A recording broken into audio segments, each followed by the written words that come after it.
আল্লাহ, একমাত্র আপনার কাছেই আমি আমার দুর্বলতার কথা জানাচ্ছি এবং একমাত্র আপনার কাছেই আমি আমার অভাবের কথা জানাচ্ছি এবং মানুষের নিকট আমার অসম্মানের কথা একমাত্র আপনাকেই বলছি।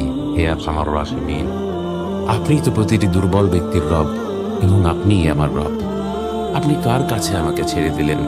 এমন অচেনা মানুষদের কাছে যারা আমার ক্ষতি করতে চায়, নাকি এমন শত্রুর কাছে যাকে আপনি আমার চেয়ে অধিক শক্তি দিয়েছেন?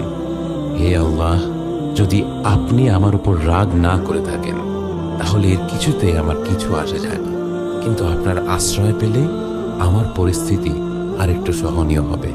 হে আল্লাহ, আমি আপনার চেহারার নূরের কাছে আশ্রয় চাই, যা সব অন্ধকারকে উজ্জ্বল করে দিয়েছে, যা দুনিয়া এবং আখিরাতের সব বিষয়ের সংশোধক।